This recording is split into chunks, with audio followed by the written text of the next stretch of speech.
What's up, everybody? This is Dominic D'Angelo of 4HorsemanNetwork.com, OneTrueSportTV.com, SCScoops.com. That's a dirt sheet I write for, but I am here. It is some straight talk with the boss, with none other than Magnum TA, Greg Gagne. We are live, and we're ready to chat a little bit of wrestling. How are you guys doing today? Great. Awesome. How about He's TA? good up for both of us this week. I'm the one kind of. I look a little dark thick here. shoulders. Magnum's a little under the weather. Oh, we can't see you at all, Greg. Okay, I'm coming back. You're like the emperor. All this technology trying to work the blinds is, throws me off. You need a lighting crew in there. Yeah, you need my lighting crew. And everything. TA, down in the dumps here. You feel a little low? No, I'm not. It's not. I'm feeling bad. I just can't. I can't quite kick this little tickle cough that keeps coming back on me, and has been keeping me from getting my beauty sleep. As you can tell, I mean, I look way better than this last week. Well, you look like the brawny man. I'll say that. How about that? Well, with Trump closing the border, things will get better. We won't get sick as much. You think that'll cure it? Boy, did you hear them on TV today by any chance? No, I haven't. Oh my God, not Trump, but the guy handling the border. Mm-hmm. Ooh, did he lay the law down? Oh boy. I'm sure that's catching news already too. Oh, it was good. It's about time. The ever-changing landscape of politics and OAC was trying to bury him, and he ate her up. Holy smokes. Well, we got some good wrestling stuff to talk today about. Starting off, Raw just happened on Monday here, and only 2 hours. I'm liking the 2 hour vibe and everything like that. But Greg, we mentioned earlier how Gunther is really hitting out of the park and how much I like Damian Priest, and they're the ones that kick off the show this week. And just want to get your thoughts further on Gunther and everything and what they've been doing. Like, they make him question. He's questioning himself at this point, and I think that's a good kind of angle to take for him for this feud with Priest, who he's already gone up against. Yeah, mm-hmm. Well, that should be a good run there between those two. Yeah, that Gunther, he's got a great interview. He's solid in the ring. He's got that great look, that great personality for what he does, and I wouldn't want to get in the ring and take some of those chops, though. Oh my gosh, yes, he is devastating in that regard. And Damian Priest, I mean, he has come such a long way from a few years back, and he's a superstar. He's really good, great in the ring, good talker. They got some good stuff going with Dominic and that crew. So the future looks great for that whole organization, I think. Yeah, 100% it does. They're heading in the right direction with some good storytelling. Magnum, did you have any certain takeaways from whether it's Gunther or certain aspects of Raw that maybe stood out to you, or just wrestling this week in general? Well, I think it's unique because they brought a different element out in Gunther. They've shown that he has a vulnerability. He's not just the war machine that can go out there and systematically dismantle everyone. I mean, Cody, holds that victory over him now for the the last pay-per-view they had, and he's shown that he can be out wrestled, I guess is the right word, if given the opportunity. So, and it's given Damian's coming on real aggressive and play and leaning into that, which is the right thing to do. I mean, you got to paint the picture to people that there's an opportunity for it being a contest, and there may be a change, because if it's just a no-brainer, well, that's never going to happen, then that's not going to create much interest. Right. So I like the fact of seeing somebody having some vulnerability. You can only make them a monster for so long before they've got to have somebody that can be competitive with them. So I mean, for me, I'd love to see him and like a Brock Lesnar, Gunther and Brock, I think would be huge money. So he's got to have somebody that can carry on that physicality with him. And Cody brought the physicality to him by ways, of the old school wrestling, and very solid wrestling. And it wasn't just bangs and chops and things like that. It was just very solid, methodical wrestling.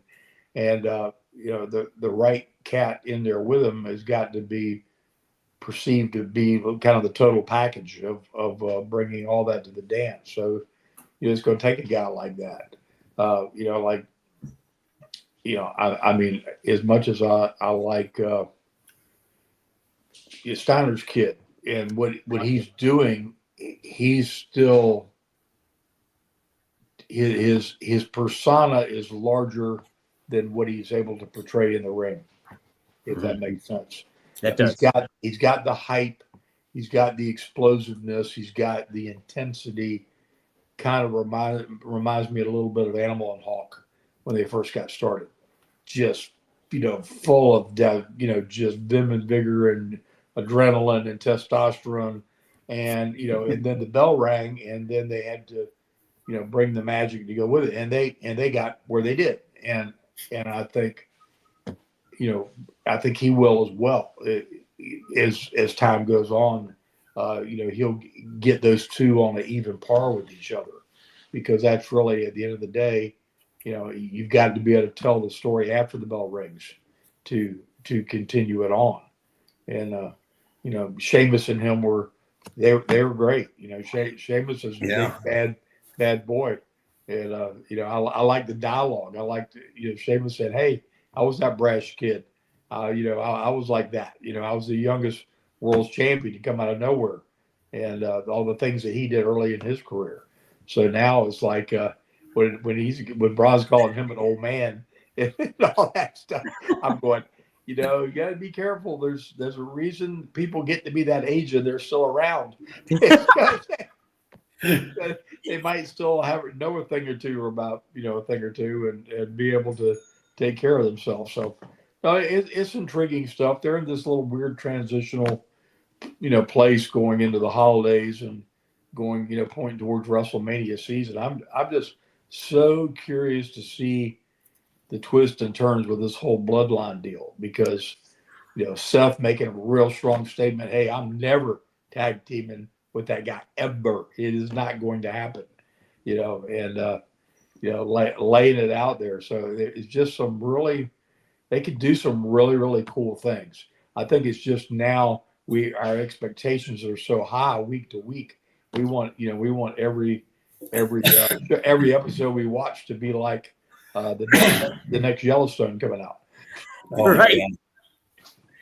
No, it's been really well done, set up. I love the Bloodline story, the elements of Sami Zayn coming into play, and him kind of playing both sides of the field in certain ways, but then emphatically joining alongside of Roman and everything like that to close out SmackDown. And then they move it over to this, what you mentioned too, Magnum, him approaching Seth Rollins, and then Jimmy Uso approaching Braun Breaker, and then Seth Rollins drawing a line in the sand with both of them, saying no, I'm not being any part of this stuff like that. It creates so much intrigue of who's going to be the fifth man, and for this War Games match, and really, really good stuff. And I think a lot of these guys are getting the chance to shine as personalities, like Solo Sikoa in these moments and stuff like that. I think he's doing a great job. Okay. How about the hottest angle that I've seen in years? Okay, what do you got? KO and Randy Orton. Yeah, yes. I mean, my God, that was an old school type deal, and it was well done, and there was tremendous amount of heat on that, and Randy was carted off on a stretcher, and who knows if he'll be back. He had that. I mean, he had the same back surgery that I had. He's got a double fusion, right? It was a fusion. Yeah, you got screws and you got braces in your back. And for him to even go back in there and wrestle again, he's out of his mind. Yeah. And then what happened the other night, it just, you could feel that crowd. And to me, that was brought back a lot of old school to me. Yeah. Yeah, that was pretty neat. Magnum, did you was. catch that? They got into it. I mean, the fans got into it. They got hot. Absolutely, yeah. Magnum, did you get to catch that pile driver and everything too? Yeah, I did. I kind of wish I hadn't caught the pile driver part. I know. So here's my take, and I'm just going to say it like I mean it. The pile driver was the shits. It was. I'm sorry, it just was. It was. You're right. Yeah. And But the angle itself was you good. You can't base an angle. I don't care how well somebody's going to sell or whatever. When the catalyst to the whole thing looked like, and Kevin is so capable. I just don't know what happened. I don't know if it was rushed. I don't know if it was just nerves of so many people in the ring and around and trying to do it with, so many bodies in the deal. But man, it was not Harley Race giving somebody a pile driver. Not at all. I texted a group. I texted a bunch of my buddies in a group chat. I was like, it looks like they watched footage of two stuffed animals doing a pile driver. Yes. That's exactly. It looked like a meme. It should have been. Yes. Oh, you guys are tough. No, I'm truthful. I'm straight. No, you're right. You're right. Talk with the boss, and it was horrible. I loved both guys. I think it was too. Randy sold the hell out of it. Yeah, he did. And that kept it going. But I'm like you. I mean, like you talk Harley Race, Mad Dog Bashan was another one. Holy Christ, when you did that pile driver, you made contact with the mat. Were you the thing of it is people remember, why they outlawed it. They remember Stone Cold getting dropped on his head and breaking his neck. And it really ruined his career. He did it, no matter what run he had, he could have had more if he hadn't had that injury. Mm-hmm. And it's just to pull something that unique, and it was brilliant thinking. I mean, it was absolutely, to Greg's point, I mean, that is as old school angle as you could ever want to shot. It's just, I'd have found another angle. I'd have found something, man. I'd have found some other twisted way around it. Because, like you said, remind me of like them two big-headed stuffed bears. Right. That's what it like. Yeah. Yeah. Yeah. Usually I'm the guy to bust your bubble, but that's the way. I like it because usually I'm the one that criticizes, and I get that look from you all the time. But I'm glad you did it. Yeah, gloves are off. All right. It's straight talk, guys. It's straight talk. It is straight talk. Yeah. This is what I would have done, and I know hindsight's 20/20, but what do you mean? What you would have done? Look, okay. Let's hear it. I've got the ear of Triple H, okay? No, but this is what I would have handled. So another band move is Randy Orton's punt. I instead would have had Kevin Owens punt Randy Orton. And then you get that whole effect that, hey, he unleashed one of Randy's banned moves that has been banned from WWE and all that stuff and sent him through the ambulance. And then later on, you can address that in their feud. Then after the fact, the punt is back into play in Randy's mind.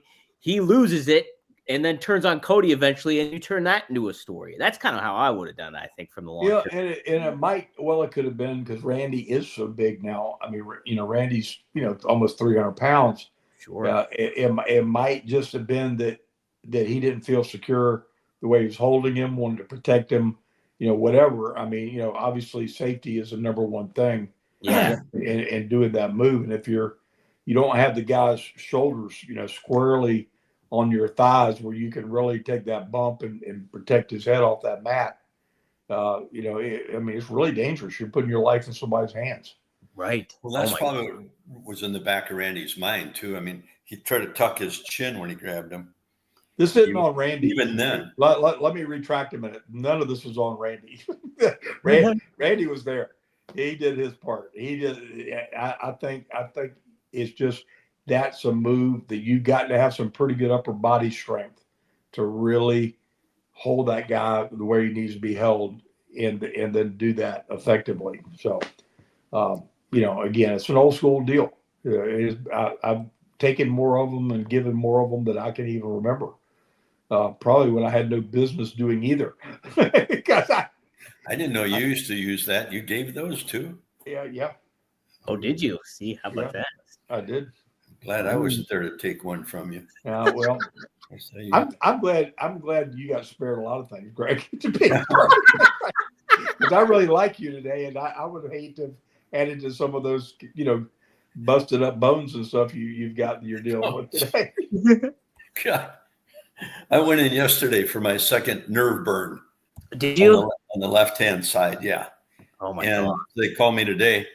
No, this was on the right side. They did. It's 2 weeks apart, and I said, I woke up today and I said, God damn it, my left side. I said, every time I take a little turn, it's like, I don't know, one of the screws in there or what is catching the S1, and it almost dropped me to my knees. And she said, well, that'll go away. And I said, well, that side was done 2 weeks ago. Now the right side, I still got the tingling in the foot. God, I'm not going to complain though, because TA's there and he went through a lot more than any of us have ever gone through, and he's still there. So I'm not sure some days, but thank you. Oh yeah. Hey, just, as physical and as athletic we all were in our younger days, and then when you get these kind of injuries like TA had and all the other wrestlers and myself, it's really frustrating when you get older. I mean, you still feel like you want to do some of that stuff and you can't do it, and it just amazes me the strength and the mental part of it that you go through, that TA has gone through, and I just give him all the. I mean, it's unbelievable, TA, and I know I've said that a lot to you, but no, just.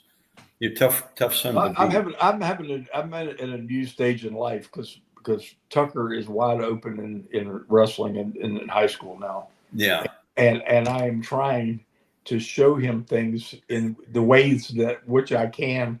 And poor kid, I've about killed him about 2 or 3 times. I'm like the old like Stu back in the day. And let me just get you this little thing right here and show you. And every time I touch him, something's hurt, and it's like, he said, is it supposed to hurt? And I said, yes, it's supposed to hurt. Hey, how long did you wrestle amateur? It seems like since I was about 4. I was on the varsity team 9th grade through my senior year. What weight did you start at it in 9th grade? I was 132, 145, 155, and then 167. I won the state title at 167. You won the state? Damn. Yeah. Fantastic. Yeah. Wow. Did you want to go to college and wrestle, or did you? I did. I went to Old Dominion University, and I redshirted half the season. I don't remember exactly why. The first part of the season, but I was still trying to wrestle 167, and I just turned 18 the week after I graduated high school. So I really started changing drastically physically from 18 to 19, and keeping that weight down was no longer in the cards. Yeah. And it changed the whole game, because I went one summer, I came back and I weighed 215 coming back my sophomore year, and coach wanted me to go back down. In high school? No, college. In college. Yeah, I went up. I gained all that weight in one summer, and he said, "You need to get back down to one." I said, "That's not going to happen." So, and the funny thing of it is, all my life I dieted, and they drilled it in us. And you remember the deal, Greg? How they used to make you cut 10, 15 pounds below what you're in shape, was, and I was a better athlete at 225, 230 than I ever was at 167 pounds, because I had the frame and I didn't have the muscle and the juice to make it all do everything it was capable of doing. But I was faster, stronger, had more agility, more coordination, everything, when I was way bigger. So that smaller model of yourself being the best is absolutely ridiculous. I mean, it's just crazy. I'm glad, and they're not like that in high school now. Thank goodness. No, Yeah. I kind of ran into the same thing. Did a little stuff when I was younger, and then freshman year, I was playing basketball because all my buddies were playing basketball, and they had one of the kids on the wrestling team got hurt. It was like a 135, and I was about 150. And so I asked the basketball coach, I said, the wrestling coach asked if I could come down for a little tryout. So I went down, and I had a wrestler. I pinned everybody all the way up to the heavyweight, but then they wanted me to cut down to 135 pounds. And I was thin anyhow at 150. Sure. And I went home and talked to my dad, and he would have loved to have me wrestle amateur, but he said, no, you can't do that. You can't cut down that far. No, that's a lot. And that was the only spot he had. I mean, I beat the heavyweight, who was 220, and beat him. So, because Vern always come on downstairs and move all the furniture, and we'd go through, he'd a lot of amateur stuff, and then he'd throw some of the pro stuff in there on me. Damn. Hey, how about the Vern don't mess around. Yeah. Every time I came home from college, I was at the University of Wyoming, came home, move all the furniture, come on. I'm 19, 20 years old and had to go down on the mat with him in the living room. And Christ, my poor mom would get so damn mad. He had me down. I could not get out. And I elbowed him in the nose. And with that, he really crunched me, broke 2 ribs. Now I have to go back to Wyoming for football. We got winter football, and I'm trying to throw the ball, and the coach says, "What's wrong with you?" And I said, I cracked a couple ribs. And he said, "Well, how did you do that?" And I said, "Well, here's the story. Here's the deal. I was wrestling with my dad in the living room. And of course, the coaches thought that was funnier than hell, but I made it through spring practice with him, but oh God, it was painful." Gosh, that sounds That's just wild. That's absolutely wild. I've heard Tully Blanchard tell that same kind of story. He was playing football in college. Yeah. And came home and thought he was in great shape, and he's going to show his dad a thing or two. And he said his dad stretched him from one end to the other, and he realized he knew nothing about that stuff. Yeah. I guess Joe was like a Big Ten champion in college and stuff. Oh yeah, Joe was really good. He was, yeah. I didn't know that. I didn't know Joe was really well. Oh yeah. Yeah. And if you ever see any pictures of a young Joe Blanchard, he like a daggone movie star. Mm-hmm. I mean, he had it all going on. He sure did. Were you around Joe at all? I worked for him. Yeah, I worked for him in San Antonio. When he got drinking pretty good. I never got into the socialized deal. I was just, I basically saw Joe at the TV tapings, and when we ran San Antonio, he was at that show. But pretty much that was it. But yeah, I hear he was quite a character. Oh God. My dad had to do a spring fishing trip every year and bring in Wilbur Snyder, his buddy Joe Blanchard, and a couple of Fritz von Erich, a couple other guys, and then the local guys that did our TV and stuff, and took them on a hunting trip or a fishing trip, either one. Do one in the spring, they do the fishing, and in the fall they do the hunting trip, the pheasant hunting. And that damn Joe, he'd stay up for a couple of weeks, and he'd be on a small plane, and he could pound him down pretty good. And what was the song he used to sing? About an old dog. And he'd sing that song, and he'd stand up in the bar. We'd get him in the bar and have the whole bar going. He was fantastic guy to be around. Holy those old school guys were, it's so different today. Yeah. But man, they were characters. I'm looking up Joe Blanchard too, and geez, I did not know he played for the Canadian Football League. Yeah. Edmonton Eskimos. Man, crazy. I think he played with Gene Kaninsky up there. Yes, that's what it says. His teammate Gene was another one that used to come up all the time. And you talk about characters. Holy shit! You can't even. make these guys up. This is stuff they did. Jeez, Joltin' Joe Blanchard. That's what his nickname Yep. was. So how about that, man? Wilbur Snyder was another one. Man, yep, that he's mentioned in Wikipedia here too. They have Wilbur Snyder and Ted Tully as well. Yeah, Ted Tully. How about that? You know, you mentioned he's a good-looking dude too. Yeah, he does have those movie star looks. Holy smokes! So, man, that's crazy. Oh yes, thank you, Darren Staley, for the $20. He was running in the election last week. Didn't win, but got 24,000 votes in a red district. Immediately called my opponent and offered my help on any legislation where we agree for the benefit of the state and the district. Last politics post. Love you all. Well, congrats on the effort anyways, Darren, and all that stuff. So who was that from?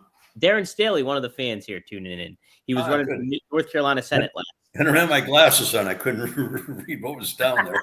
I had to lean in. I got my visions. I can see the beard and your pink shirt, and that's about it. That's it. That's it. Well, man, yeah, that's having that back. I was thinking about amateur wrestling and everything. They really put you through the ringer back in the day. Even when I was in high school, I remember seeing kids running around in the gym with garbage bags on to sweat out all the weight and just like trying to cut weight right before the deadline and everything like that. Yeah. And man, just some intense stuff going down. So my goodness. So wanted to chat guys at 2. Also, if you have any questions, feel free to use the super chat like Darren did, help out the show. We're starring a couple questions already. Robert's doing a good job. Our producer Robert's starring some, but I did want to cover something that I thought was very interesting regarding AEW and what Jon Moxley had to say. He had an exclusive interview with the New York Post, and like Magnum earlier with the power driver, his the gloves were off a little bit when it came to AEW and some of the backstage dynamic. But he did mention about the new faction he's in and how they're kind of causing chaos. So this is what he said initially here. Everything that has happened up until this point doesn't matter. This is day 0. We begin from here. And it might not look much different right now, but it will. And things are accomplished by a small incremental steps, doing little things consistently. And that is how big changes are made over a period of time. And now, then he adds later on, he mentions how a backstage person happened to say this. Now, get this. The individual said, well, it's the bottom of the card, meaning a match. It doesn't matter. It's the bottom of the card. It doesn't matter. Moxley said, can you imagine saying that? Like, you're effing fired.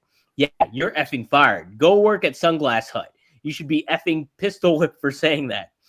Everybody on the top was at one time on the bottom. That's how it works. You climb the ladder. You see a lot of frustration and confusion from some of these talents because there's no effing ladder. They don't know what to do. They're kind of just wandering in the desert. We're going to grab them by the shoulder and we're going to walk them. So I'm sure some of this was a little bit in character, but some of this feels kind of legitimate because of what I've heard about AEW behind the scenes and, you know, how the product's been presented too over the course of these past couple of years and why everybody's so critical of the product too from time to time. So, Magnum, do you have any thoughts on what Jon Moxley had to say? Well, I think he was speaking enough truth in the work part of what he was saying that I know that he is passionate about the business, or he wouldn't have, gone out there to brave a new path for himself when he could have very well stayed with the WWE and still been in the thick of things and in the mix of everything going on.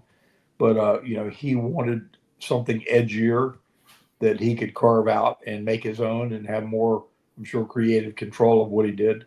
So I think he's very much out of the respect part of the business and the paying your dues part of the business and working your way again up that ladder. And there's no free lunch. And it really doesn't matter what you did yesterday either. You're only as good as your performance today. The next one's what you're going to get measured on, not any of the accolades from the past. So I like that deal, and it wouldn't take but a faction like he's put together with a small group to consistently weave in and out of that to have a storyline you could follow, and it could be the one tangible factor that you can follow from beginning to end to the middle of things, and wherever they show up is consistent. what you can expect and how they, they engage different people. It really could be a mastermind move if it's done right. Yeah, I completely agree too. It sets the tone for some intriguing stories coming up, I think, but also hopefully sets the tone for the locker room in general and the dynamic of AEW. Greg, did you have any thoughts on what those comments I read from John Moxley? Oh yeah, I mean, I ran into it later on in my career when I was done wrestling and helping with some of the young guys, and they come into and that I go back to the way we were trained, and I'm sure the way TA was trained, the way we were brought into it: respect, listen to your elders, and follow along, and just work your ass off in the ring. Well, a lot of these guys come in and now they want to they create a personality for themselves, and they think that's the way it should be, and they don't respect the sport itself and how it was built. People like TA, or go back into the 50s and then into the 60s, and how it evolved from there up to where the WWE took it. But the WWE, they still, you can tell by watching the talent now, more so now than when Vince was in charge, of how they respect what's going on and they respect each other. And when you have that unity between everybody, it really gets the flow of the whole network going, really. And I got so frustrated. I'd go to these towns and try to run it and listen to these guys. I said, Jesus, guy, no, go in there and be competitive, and tell a story through your personality. Don't try to be somebody you're not. Because anytime you try to be somebody you're not, you're going to fail. 100%. And just let it be more concerned about the match itself and how the people react to it. Get that story going and get the people involved in your personality, not one that you want them to get into. What if that really is their personality and they're a bunch of flying flapoons, and that's the problem? Well, then that about 90%. That is, because about 90% of them were like that. Just to give you a counterpoint, I mean, it might not be. You're absolutely right. It might not be that they're stretching or they're trying to be something they're not. If that is your personality, then we got to give you a different look. Well, guys, you make a really resounding point, because I happened to go to Philadelphia this past week for NXT. I was there at the 2300 Arena for that episode, and I spoke to one of the creative minds behind the scenes, and he gave me a little insight about how the process is there. And he was speaking about how so many of these younger stars now in NXT are athletes. They are not. A lot of them are not familiar with wrestling. So you get them out of college, You get them out of there, and how much easier it is to apply them into the pro wrestling dynamic, because they are coachable. They are used to being a part of organized sports and getting tough love, getting criticism, getting all that kind of stuff. And then the matter, there's just a bit of the learning curve when it comes to the terminology and the dynamic of wrestling and cutting a promo and everything to that effect. But he was saying how great and rewarding that is. And you're ultimately seeing a lot of these younger athletes, non-wrestling fans, get into the business and kind of elevate it. Like you look at somebody like a Trick Williams, who's like the NXT champion right now, big wide receiver in college and certain things like that. But you're seeing all these other guys and gals come outside of the pro wrestling bubble. And he was saying previously you had some talent there that are now at the other company and everything like that. And they would separate themselves eventually from the fans and create a different dynamic where it's just in their own bubble. And then you got the insecurities that come into play, the shark infested waters. That is the nature of the business in a lot of ways, where you are looking out for yourself on the independent scene. And I thought that was really intriguing to think about when it comes to NXT and what we're kind of seeing from WWE and a lot of these stars coming into play now moving forward. So, well, you hit it right on the head. He did. I mean, the guys that came into wrestling that didn't have a sports background, Just wanted to be wrestlers. They were very hard to work with. Yeah. Jesse Ventura was one. He didn't come out of he played a little football, but he was never a big star or anything. But what did I do there? Did I lose you're you? good. I could see you. Did you? I can't see you guys. We see you just fine. Did you close it? You might have closed Go. Oh, I need your help. Go. There we go. You're back in business? Yeah, but and when Vern brought guys into camp, he always brought guys that had an athletic background because they were coachable. They did accept criticism and listen to it and change. People that don't come from that background, they're insulted when you tell them, hey, no, you got to do it this way, and this is the way it has to go. But I want to do it this way. I had a couple of guys like that. So go do it somewhere else. I'm not going to spend any time with you. Right. But I've trained a couple of kids now that they were both athletes. And I'm hoping one of them, Tyler Rampage, he's going to get a shot in Japan now. Wow. And the other one, JDX, who was really good. And I sent him down to the WWE. And unfortunately, the day they went down is when the hurricane hit there. So they had one day they did half of a workout and interviews, and then they never got another shot. But they're two that I took under my wing, and because they were coachable and they listened, and because they were former athletes, they're used to getting their ass chewed out once in a while. Now, if you chew anybody out, they're, oh my God, how can you say that to me? And they go running home and tell mommy that, oh, I got my boy screaming at me. So I know their philosophy now is to get athletes because they're much easier to train. Right. Magnum, do you have any added thoughts onto that aspect? Well, and it's really true, and it's just the evolution of time, like everything else. 40 years ago, very hard to get a path into the door. Sure. You did have professional athletes that made it over. Ernie Ladd, Wahoo McDaniels, Stan Hansen, a lot of big ball players. Brody. Brody. Those guys kind of found the path, but you didn't see guys coming out of track and field and gymnastics and all kinds of other things that would have played, really well, into that same thing and that coachable mindset, we're talking about. And hats off to WWE because they really instituted that. Gerald Briscoe was going around like a recruiter all over the world, going to the Olympics and going to, the NCAAs and going to, all the big events, looking at, prospects and people that they saw potential and saw they had that it factor to go along with the fact that they were amazing, gifted athlete.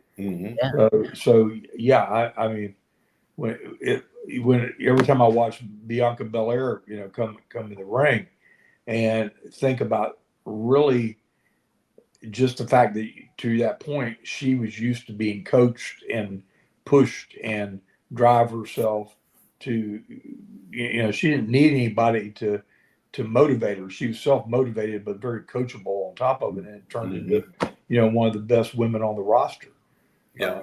And so, that formula works. I used to, be so guarded about the business, but gone are the days of, the Funk's Ranch and the Hart Foundation, dungeon and all those mysterious, magical places where legends were born. It's a new era. It's a new time, and that athletes are bigger, stronger, faster, more capable today than they've ever been. So unless you're Mike Tyson, then you're ageless. Mike Tyson is a flipping beast. 58 years old. Good Lord. When is that fight coming up? That's 15th, Friday or Saturday? It's the 15th, isn't it? Yeah, it's the 15th. So that's Friday. That's Friday. Yeah, Netflix. Be there or be square. That's going to be the deal. Don't try to call me during that because I will be on it. What do you think is going to happen? I think he's going to obliterate Paul. If it's anything legit about it, he destroys him. I mean, Yeah. literally, him blindfolded with muscle memory and his instincts that he's honed his entire life are deadly. And I just don't think that. Well, what do you think they're going to do? I'm not even going to think because You're not. You're just it going to watch. really depends on what moves Mike's in. They could have a plan. They could have whatever. And it's like you said, everybody's got a plan until they get hit in the face. Punched in the mouth. Yeah. It's let me hit you with that uppercut and figure out your plan, your future, your life, your life insurance policy, all of it. Just in a nanosecond.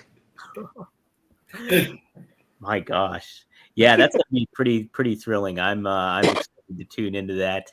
And man, yeah, if I had to place my money on somebody, which I might do Mike Tyson. I would do Mike Tyson. So that'd be Be my careful. Mm-hmm. Right? Never know. I'm a little more this way on it. You're more so to Jake Paul? You think Jake Paul is going to be? No, I don't think so. But I think it could be. Mm-hmm. I mean, if they're going to draw a shitload of money with it. Well, let's put it like this: he hasn't ever beat a legitimate boxer. A real, not a top 10 heavyweight boxer. He is not. He got in the ring with that one kid that beat him in a decision, and the guy was decent that he fought. I mean, he obviously had skills and he was actually a fighter, but nobody that hits like like they said, the last thing a fighter loses is the strength. They lose endurance, might be a little off their speed, but the strength is there. And good gosh. Yeah. Man. Well, it's going to be Mike Tyson. Hey, there you go. Hey, Sonya. He's the next Power Town figure, Mike Tyson, guys. I don't know. Right. We got a question from Eddie Prather here. Question for Dom, Greg, and Magnum. Which tag teams would make your Mount Rushmore? My 4 would be Midnight Express, Dennis Condrey and Bobby Eaton, Arn and Ole Anderson, Rock and Roll Express, and the Fabulous Ones. Greg, what 4 tag teams would you put on your Mount Rushmore? Well, I'd put the High Flyers on there first. Boom. Okay. I'd put Ray Stevens and Pat Patterson on there. Dose.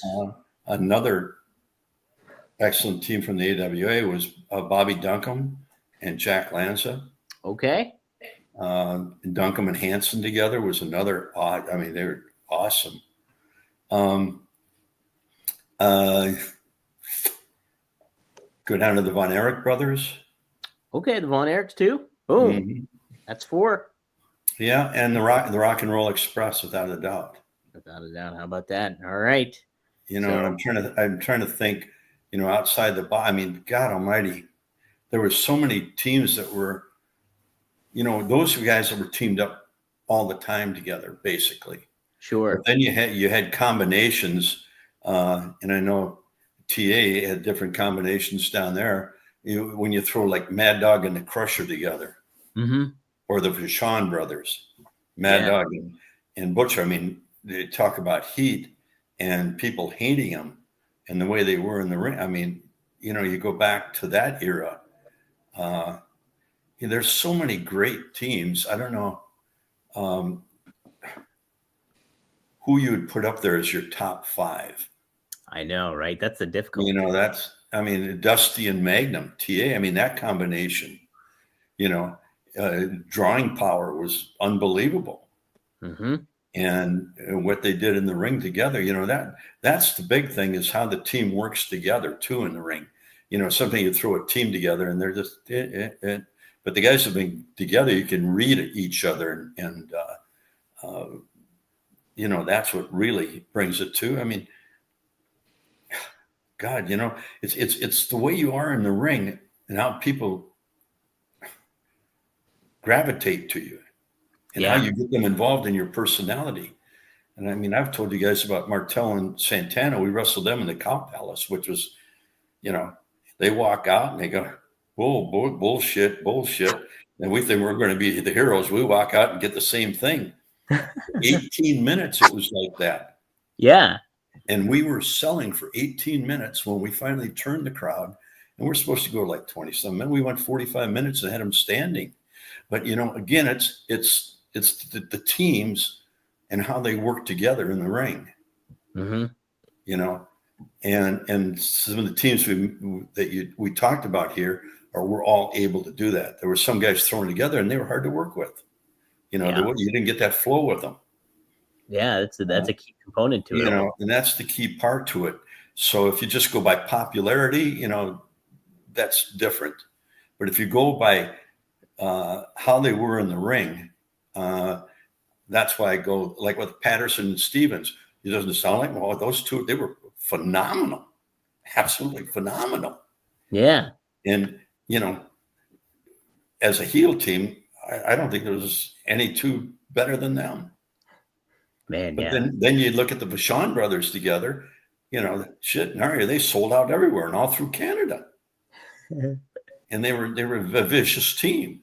Yeah. People today would say, oh, why would you put them in there? Well, because they drew money. Mm-hmm. Right. That's the key. Yeah, and I know you had some people that you worked with down there. What teams would you put in there? Yeah, who would be on your Mount Rushmore, TA? Well, it's two different things, right? Because what Greg's talking about, teams that were solid in the territories, drew money, could get out there, and so as good as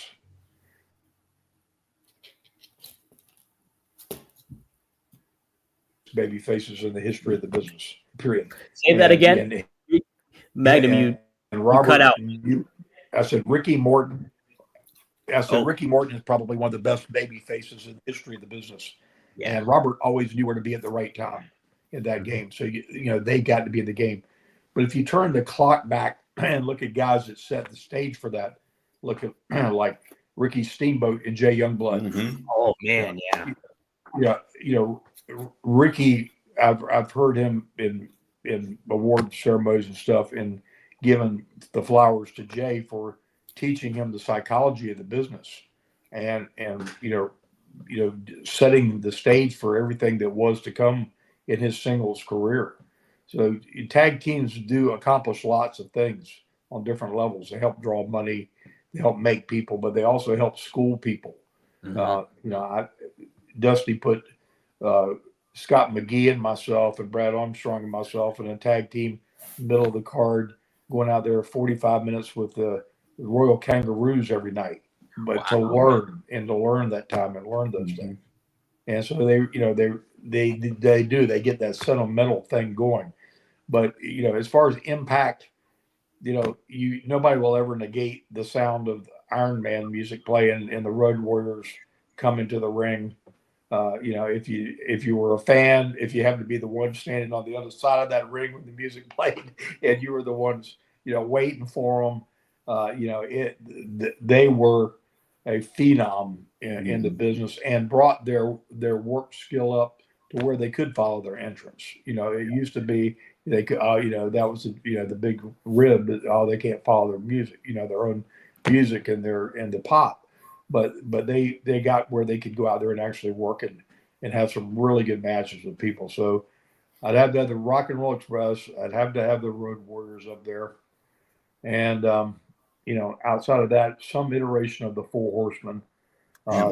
Tully and Arn arguably, never got the due that they should have had as a tag team duo, because the run they had in New York was not, it was great work. They always did great work everywhere, but it was Arn's timing was so impeccable. He just knew how to be right there to cut the legs out from underneath somebody in a heelish way that was so crisp and so on top of everything. I think he's one of the biggest unsung heroes in the business for what he should have been known for, both as a single and a tag team. 100%. I don't even know how to throw a fourth one out there because there's just so many. Everybody that Greg named off was. See, here we had the Minnesota Wrecking Crew, which was incredible. Ole and Gene Anderson, Ole and Gene, and Lars Anderson. But then when Lars wasn't in it, it was He wasn't in there yet. Gene and Ole.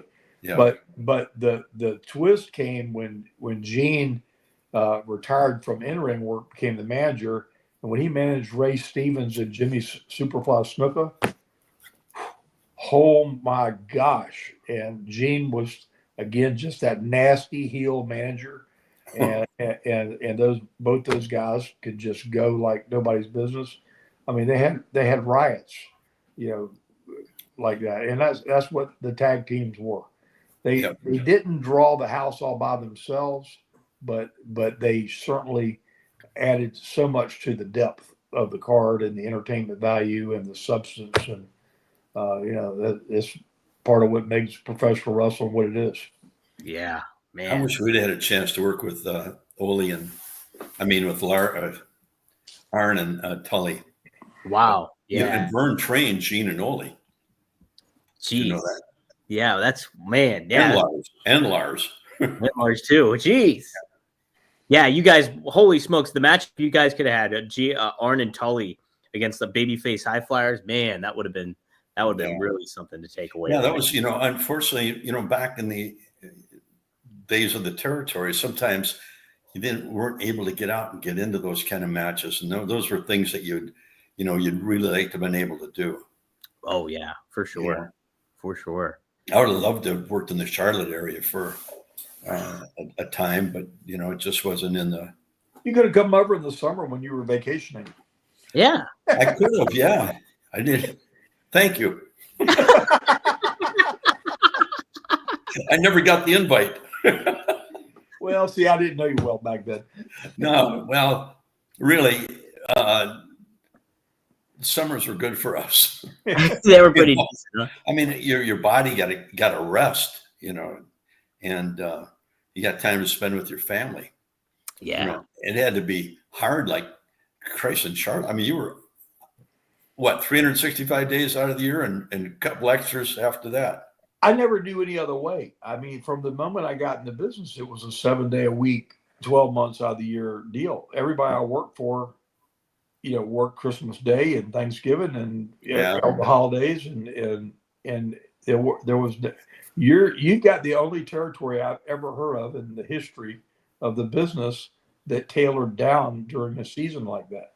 I mean, no, that's just the way it was up in the northern tier. In the summertime, people didn't want to go into the arenas, and the outdoor ones was always a challenge because, you can, that time of the year up there, you get some bad weather and can ruin your whole night. And plus, Vern liked giving his talent that time off. We only ran with, maybe 18 guys, but they were all main event guys from the bottom up, and they all were making 150 to 350,000 a year, and wrestling 200 some days out of the year. When you wrestle it every night and you get an injury and you go in the next night, I mean, it's really a toll on everybody, I think. But that's just me. I don't know if I could have lasted doing it like that. My goodness, yeah, that's a gauntlet you're running right there. I tell you that. Well, when you look back and with the AWA, I mean, the matches were very, very solid. You go up to New York, they weren't. They just weren't. TA knows that the physicality that they had with the Crockett organization too, and along with Eddie Graham and down in Florida. And Bill Watts, same way. And Bill Watts. I mean, that's the way you had to be. Mm-hmm. You'd go up and work on a card in the garden, and like I say, you're on the first or second match, and if you have a match with somebody and you get the crowd into it, they're all going, "What the hell was that?" Yeah, right. But their whole philosophy was so much different. They didn't come from that wrestling background like Vern did, and Bill Watts did, and Eddie Graham. I mean, all of them. Mm-hmm. And they wanted wrestling, and you had to know holds. You had to know get in and out of them. Right. The New York philosophy was punching and kicking. Punch and kick. No, that was what Bruno was all about. Boom, boom, boom. Get it over with and get out. Yeah. Mm-hmm. The Hearts up in Calgary. Long, hard, grinding matches. Mm-hmm. Right. Well, I guess I could plug it. I interviewed Bret Hart last week. It's available now on OneTrueSportTV.com and then on your RVD's podcast feed. So One of a Kind too. But I mentioned we talk about Leo Burke and what fascinating aspect was about Leo Burke. I watched a match with him and Rick Martel, Greg, and it was Leo Burke made the headlock so entertaining, and the match was like 40 minutes or something like that. Mm-hmm. And I was intrigued by the whole thing. It really speaks to just having a good foundation like that, and then making a story out of it. And I thought that was really, really fascinating. So, well, and that's where it's changed in wrestling. I mean, now, when and I just heard this not too long ago from TV, the attention span of the public watching TV before they turn the channel, 8 seconds. Yeah, that's wild. So, WWE is adapted to that, and they just keep everything going and going and going. But their matches are solid and in storytelling, and they do a better job of it than anybody in the business right now. Mm-hmm. Absolutely. Well, we'll close it out with just 2 more questions here, but we'll add this comment here. Al Tuttle said, America's team, Magnum and Dusty, weren't too shabby of a tag team either. So, yeah. I threw that out, but nobody grabbed onto it. Nobody grabbed onto it. Nobody. No. Greg mentioned it. CB, this is an interesting question. This might cause some eyebrows to raise. He says, Greg, what would have happened to the Young Bucks in the AWA? Don't know. I think they'd adapted. Mm-hmm. They'd have had to, or they wouldn't have survived. Yeah, that's it. But the thing was, you had such great heel personalities in there. Mm-hmm. Could lead the match. Right. They'd have to follow along. Or that's the thing, though. Those guys can work. They can work.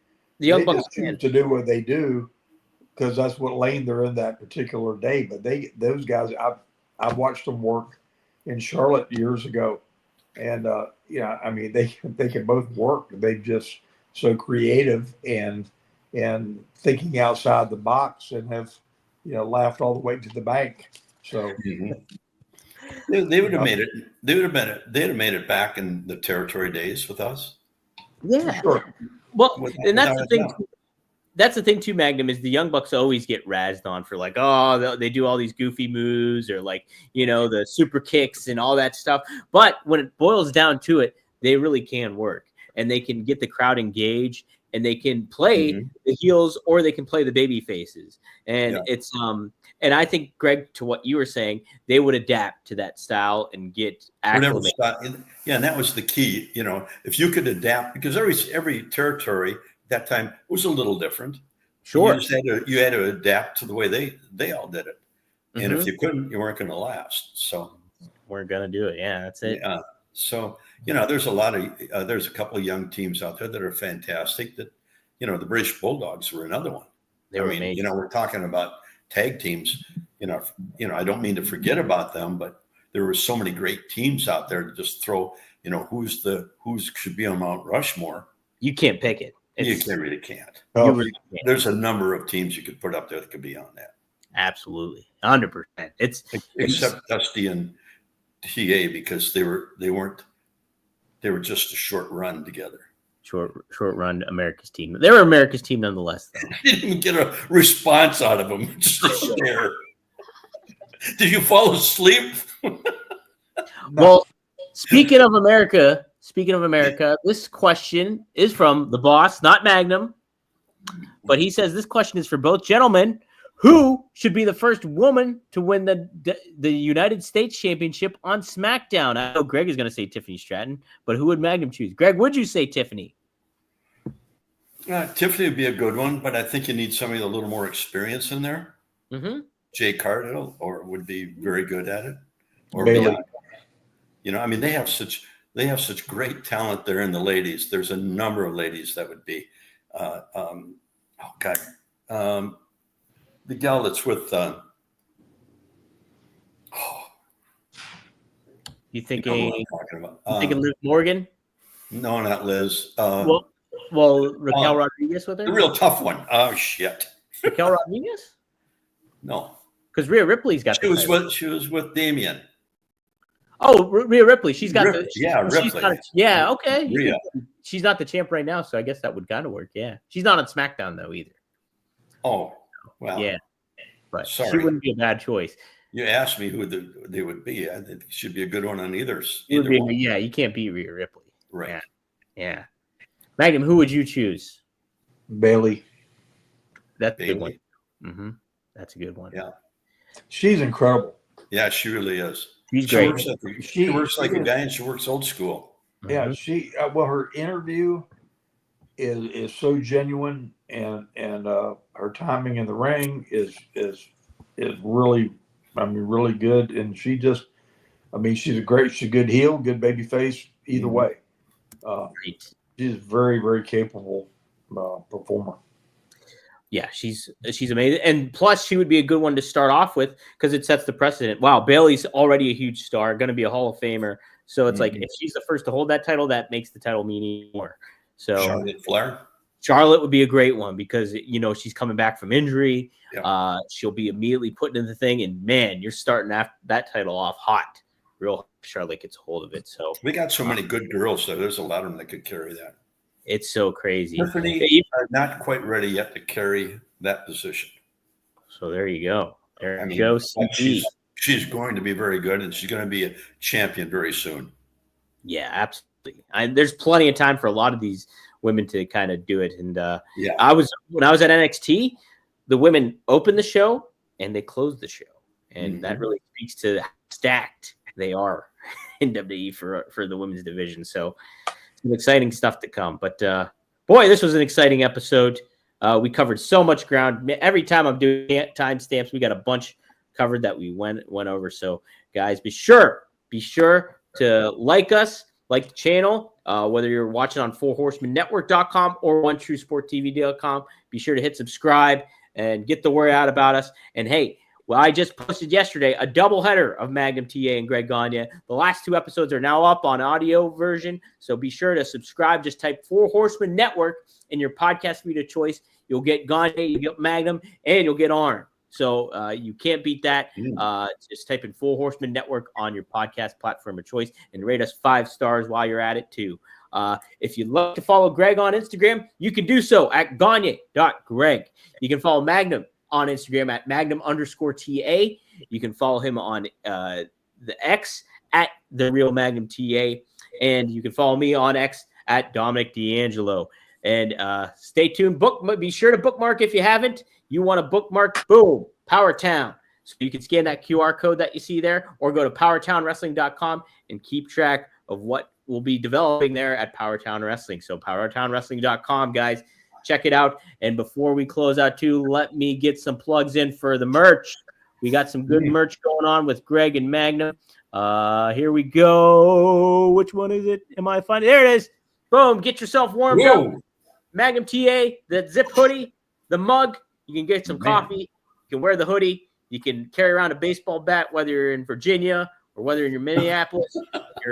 Lay the hammer down like Magnum. Scan that QR code, and you can check out the Magnum TA collection. But hey, if you want a little Greg Gagne, they all look good. High Flyer hoodie. Look at that.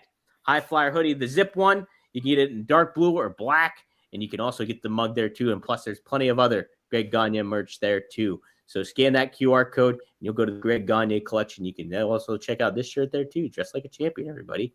Or check out some other Magnum tees like this, the Magnum TA, Boss of Chesapeake, or the Nikita Best of 7. So be sure those are good looking shirts and mugs. Man, good job. You can't beat it there. OneTrueSport.com. Go check them out and scoop yours up too. High quality merchandise. We don't mess around over there. We do the high quality stuff. So be sure to get the word out about that.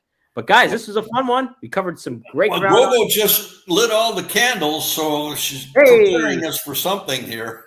Oh boy. Either a seance or she's going to cut my throat. One of the two. Oh my. Maybe the Wyatt Six are showing up. I don't know. We'll see. Go. She ran hiding now. Set the mood. Well, Greg, we hope to see you next week, hopefully. I hope so. If you don't, you know what happened.